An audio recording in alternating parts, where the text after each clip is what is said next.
한국의 극우라고 하는 이름으로 사람들이 언급되기 시작한 거는 해방되고 나서부터예요. 해방은 됐지만 냉전 치하에 들어가게 되면서 극단적인 좌우 이념 대립이 있었고 제주 4.3이나 한국전쟁으로 터지게 됐을 때 우익들 중에 극단적인 형태로 나타난 사람들을 극우다라고 말하는 거죠. 이 좌와 우가 다 민주주의라고 하는 틀 안에서 상대적으로 자유를 강조하느냐 평등을 강조하느냐 급격한 변화를 추구하느냐 점진적인 변화를 추구하느냐에 따라서 좌와 우가 나눠져 있었는데 자유민주주의라는 틀 안에 있었습니다. 민주주의의 틀을 깨트리면서 자신들의 기득권을 유지하려고 하는 세력들이 나타나게 되는 거죠. 근데 민주주의를 끌고 오는데 가장 중요했던 것이 의회 정치, 투표, 출판, 집회, 결사의 자유 이런 것들이 이제 그 민주주의를 가장 중요한 틀이 됐는데 자신들의 입지가 위태로워지면서 그거를 이제 무너뜨리는 사람들이 나타나게 된 거예요. 겉으로는 자유민주주의를 수호한다고 말을 하지만 실제로 그들의 행태는 민주주의의 근간을 흔드는 일들이죠. 우리가 극우가 초창기에 있었지만 60년대부터 80년대까지는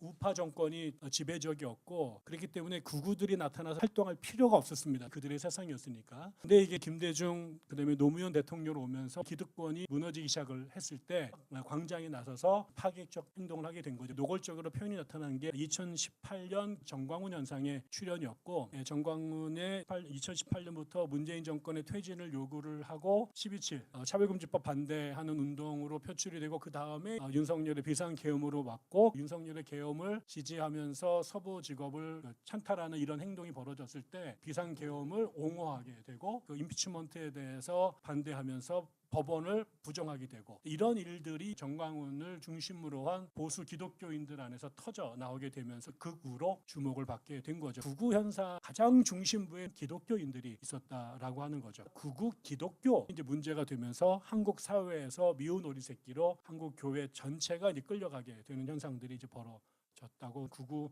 개신교 혹은 극우 기독교, 극우주의자 해방까지 거슬러 올라가는 굉장히 뿌리가 깊다라는 교회 바깥 세상을 복음화한다고 얘기했는데 민족을 복음화하고 군대를 복음화하고 교회가 세상을 바꾼다라고 말하고 있었지만 세상으로부터 거꾸로 복음화를 당하고 있었죠. 대표적인 반공주의, 또 기독교 민족주의 그런 깊은 뿌리들이 파괴적인 형태로 여기저기서 터져 나오는 것이 아닌가. 그리고 복음주의와 굉장히 깊이 연동돼서 움직이고 있다는 것. 그 연결이 굉장히 오래됐고 뿌리가 깊다. 최근에 국무총리가 백악관에 가서 트럼프의 그 신앙 자문관 같은 극우 백인 기독교 민족주의를 대표하는 사람을 통해 트럼프를 만나서 20분을 면담을 하고 누가 주선했느냐 이런 뿌리들이 긴밀하게 작동하고 있고 서부지방을 침탈하는 이미지는 미국에서 마가 세력들이 국회에서 당을 침탈했던 일이랑 연동되는 사건들이었죠. 찰리 커크가 죽기 전 일주일 전에 한국에 와 있었다. 이 깊은 뿌리가 오래됐고 지금도 작동하고 있다는 걸 보여주고 있는 것 같습니다. 종교민족주의라는 현상을 이제 전 세계적으로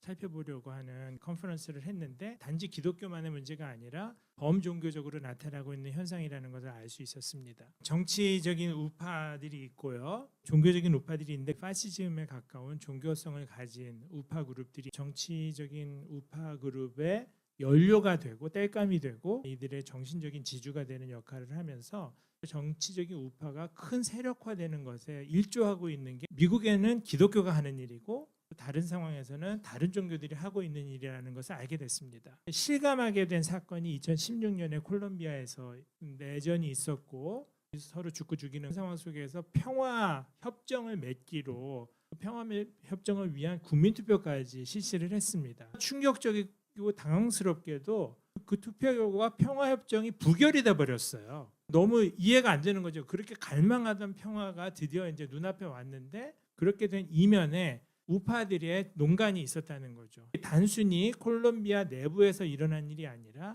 미국의 영향, 그 배후에는 기독교 민족주의, 기독교 우파주의가 존재하고 있고 그 연원에는 기독교 제국주의라는 사상이 있다는 것입니다. 지금 미국에서 나타나는 모든 현상들은 다른 나라에서도 나타나는 것들이었고 어떻게 지금 민주주의가 붕괴하고 있는지 어떻게 후퇴하고 있는지 관찰되는 일들입니다. 미국의 기독교와 연결돼서 나타나는 것들이 다른 나라에서는 타종과 연결돼서 나타나고 있고 이런 면에서 이제 보편성을 갖는다는 거죠. 극우 기독교라고 혹은 기독교 민족주의 혹은 기독교 제국주의라고는 이 현상의 핵심적인 문제가 뭐라고 생각하시는지 한 말씀씩 해주시면 좋겠습니다. 전 세계 극우주의가 발흥하게 되는 되는 건 얼마 전까지 기득권을 누리던 사람들이 정치적 경제적 환경의 변화로 인해서 갑자기 그 자리에 밀려나게 된 거예요. 존재론적 두려움들이 있을 때 트럼프나 아니면은 윤석열 같은 무책임한 파퓰리스트들, 능력이 없는데 정치적 기반도 약한데 공경에 처해 있는 사람들한테 거짓 약속을 하는 거죠. 뭐 트럼프를 예를 들면 몰락한 러스트벨트의 노동자들한테 해외 나가 있는 공장들을 다시 미국으로 들려, 그럴 수가 없습니다. 그런 식의 거짓말들을 하면서 이 사람들을 자기 편으로 끌어들이면서 난동의 그 행동대원을 동원을 하고 있다라는 거죠. 브라질의 보스나우르든가 트럼프나 우리나라의 윤석열이나 자신들의 얄팍한 정치적 입지를 유지하기 위해서 어려움에 처해 있는 시민들에게 헛된 꿈을 불어주면서, 이게 가장 사악한 짓이라고 생각이 드는 거죠. 소수의 그 마이너리티들한테 동성애자든 이민자들이든 불법 체류자든 외국인 노동자들든 이런 사람들 때문에 니들이 그렇게 된 것이다 라고 책임을 돌면서 거기에다가 한풀이를 하게 만들면서 문제가 해결되지 않고 폭탄을 계속 돌리는, 오히려 심각한 문제들의 골든타임을 놓치게 만들고, 그러면서 민주주의는 무너지게 되고 공경에 처한 사람들은 더 깊은 수렁으로 들어가게 되는 것. 극우주의가 지나가고 난 다음에 생겨나는 그 상처와 혼란들이 얼마나 큰 것인가. 그 타자화를 하는 것이 큰 문제라고 생각을 합니다. 그러니까 침묵하는 다수의 교회에 문제가 있다고 생각하거든요. 신학자들은 나서서 그거 잘못입니다라고 말을 해주든지, 교회 지도자들이 그건 아닙니다 이런 목소리가 나타나야 될 것 같은데, 대부분은 교회는 침묵, 사실상 그것을 지지하거나 어쩌면 거기에 동조하고 있는 것은 아닌가. 계속해서 누군가를 밀어내고 타자화시키고 원인과 책임을 누군가에게로 미는 동안 기독교는, 복음은, 교회는 이해할 수 없는 사람들 되고 있는. The problem of long histories of Christian triumphalism to Christendom, where this idea that Christians ought to have authority and rule over the mechanisms of the political sphere. That idea that there should be Christian rule and that Christians, that the system itself ought to be Christian, is itself a political theology, a Christian political theology. 기독교 정복주의 그리고 기독교적인 왕국에 대한 환상, 추구가 기독교적인 이념으로 나라를 다스려야 된다. 기독교인들이 국가를 통치해야 된다. 국가의 이념과 체계가 기독교적인 정신을 표방해야 된다는 미국의 우파 정치는 미국 신학의 축복을 받으면서 사실 생명력을 유지하고 있는 현상을 말씀드리고 싶습니다. 전쟁이랑 폭력과 관련해서 어떤 관점으로 우리가 봐야 할지를 좀. 기독교라고 종교로 1세기 유럽에서 출현했을 때 처음 300년 동안이 굉장히 박해를 많이 받았잖아요. 박해를 받은 여러 가지가 이유가 있었습니다. 중요한 이유 중에 하나는 기독교가 가졌던 평화주의적 사고 때문에 그래요. 콘스탄티누스 황제가 기독교를 공인하기 직전에 마지막으로 디오클레티아누스라는 황제가 전 제국적 차원에서 기독교를 박해를 합니다. 제국의 동쪽 시리아, 터키가 있었던 그쪽 지역을 관할하고 있던 황제가 갈레리우스라는 사람인데, 기독교인들이 대거 몰려 있었죠. 거기에 교회들이 병역 징집에 거부합니다. 로마가 끊임없이 페르시아하고 전쟁을 계속하던 시절이었는데 기독교인들이 징집을 거부를 해요. 그것이 그 사람한테는 굉장히 심각한 문제가 됐고, 그래서 디오클레티아누스를 계속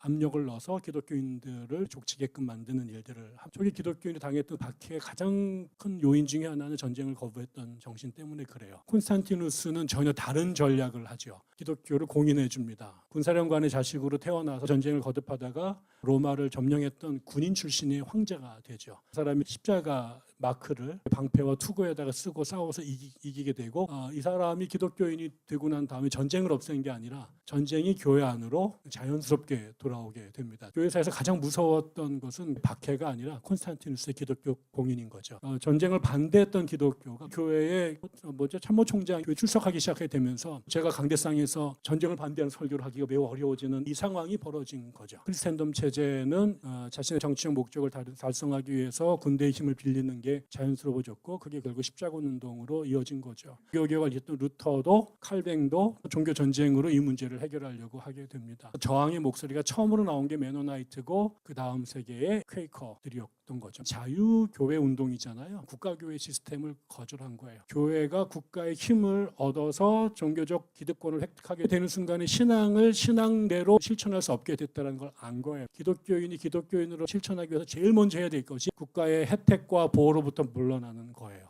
심지어는 박해를 당하면서도 신앙적 정체성을 유지할 수 있는 길이라고 생각했던 거죠. 기독교 우파들도 국가의 특혜를 다시 회복하겠다라는 거거든요. 다시 크리스텐덤 체제로 돌아가겠다라는 거죠. 교회는 다시 전쟁과 폭력과 결합될 수밖에 없는 거다. 특혜와 권력으로부터 스스로 벗어나려고 했던 자발적 노력이 16세기 종교개혁 중에서 메노나이트, 아나베티스트였고 퀘이커였고, 한국의 대다수의 교회는 크리스텐 체제를 꿈꾸는 거죠. 제가 자랐던 교회 목사님도 설교 시간마다 한국 교회의 골든 에이지는 이승만 정권 때였다고, 그때로 돌아가야 된다는 얘기를 하셨던 기억이 납니다. 한국 기독교 100년이 넘는 역사에서 떠오르는 이름이 있으시나요? 떠오르는 사건이 있으시나요? 아마 어려우실걸요. 함석헌, 김교신 떠오르는 이름들 주류 기독교 역사에서는 한 번도 중심에 언급된 인물들이 아니죠. 잘못된 전쟁을 다 알고 있는데 트럼프에 가서 손을 얹고 이 전쟁을 축복합니까? 한국 방산이 황금알을 낳는 거위처럼 이야기되고 있는데 이 전쟁 시국에서 천궁이 얼마가 팔려나가고 우리 탱크가 폴란드로 얼마가 계약이 됐고 열광하고 있죠. 교회는 여기에 대해서 뭐라고 말할 수 있을까? 왜 우리는 이런 질문들을 교회에서 하지 않지? 평화 신학으로 질문을 해봐야 될 때가 아니냐. 마이클 세틀러라고 하는 이제 메노나이트 사람이었고 종교개혁자였던 사람인데요. 이 사람이 1527년에 신성 로마 제국에서 처형이 됩니다. 성경에서 나오는 너희는 살인하지 말지니라는 그것을 받아들여서 오스만 투르크, 이제 기독교 최대 원수로 여겨졌던 투르크인들이 침략을 해왔을 때 그들을 죽이지 않겠다고 하는 선언을, 살인을 하지 않겠다고 하는 선언을 했던 사람이거든요. 마이클 세틀러가 그때 했던 말이, 내가 만약에 정말 전쟁을 해야 된다면, 누군가를 죽여야 된다면 무고한 그리스도인들을 죽이는 그 그리스도인들 차라리 죽이겠다는 얘기를 했어요. 그러니까 이게 너무 이제 화를 돋군 발언이 됐습니다. 마이클 세틀러는 그 정죄를 받고 처형받게. The Anabaptists believed that Luther's reforms should have resulted in a believers' church that was a minority in the population. Instead, Luther opted for what would become the church-state model that set Luther and the Anabaptists against each other. 우리와 그들이라는 이원론적으로 이제 선을 갈라서 구분하던 방식은 가톨릭에게만 국한된 문제가 아니었습니다. 세상과 우리를 이제 가르는 그 현상을 보면서 이제 애나베프티스트 제세례파 사람들은 종교 개혁은 국가화, 제도화되지 말았어야 한다고 생각했습니다. 차라리 소수가 되어서 도덕적인 소수, 그런 그룹들이 존중되고 살아남을 수 있는 사회가 되는 게 더 건강하다고 믿었던 거죠. 결과적으로 루터교도 국가 종교처럼 되고 말았다는 것입니다. 세틀러라든지 급진적인 그런 메노나이트들이 보여줬던 그런 그 삶을 보면은, 이들은 이제 기독교적인 권위에 대해서 대항하면서 우리에게는 궁극적인 충성의 대상은 예수밖에 없다. 애나베티스트들, 제세례파 사람들은 예수님이 산상수훈에서 말씀하셨던 내용들을, 그리스도의 삶의 모델을 따라가는 것이 그리스도인들에게 궁극적인 충성이고 갈 길이다, 이런 이제 신념을 가졌던 사람들입니다. And it's the job of a group of Christians or a church to manage society is outrageous as a matter of idolatry. It undoes the world. 미국에 지금 존재하고 있는 기독교 제국주의 같은 거, 메노나이트가 볼 때는 우상 숭배에 해당하는 것이고, 그것을 거부하는 것 때문에 이제 박해를 받게 됐죠. 이런 것들을 거부하는 게 이 세상을 해체하는 방식, 메노나이트가 보여준 제자도라고 할 수 있겠습니다. 기독교가 지배 세력이 되어 있는 기독교 헤게모니 시대에서 소수로 살기로 다짐하는 그룹들이 당연히 미움과 핍박을 받게 된 것입니다. A presidential task force to eradicate anti-Christian bias, to immediately halt anti-Christian sentiment. The U.S. military invasion of Iran is, as it is sitting, clearly this is a call for moral minority Christians to understand a challenge of imperial Christianity. 지금 이제 미국에는 대통령 직속 그 태스크 포스가 있냐, 반기독교적인 편견을 이제 없애는 반기독교적인 편견 제거 위원회가 마련되어 있습니다. 반기독교적인 정서를 견지하는 일들을 하고 있거든요. 이란의 전쟁을 시작하게 됐는데 반기독교적인 세력을 견지하는 행동으로 이제 해석이 되고 있고, 예수님이 원하시는 이제 최후의 전쟁인 아마겟돈을 시작하는 일이다, 기독교인들이 환영하도록 만드는 논리로 사용되고 있습니다. 소수 의견을 얘기하면 핍박을 받는 세상, 이게 바로 기독교 왕국 크리스텐덤이라고 하는 기독교가 지배하는 사회에서 일어날 수 있는 폭력이라는 거죠.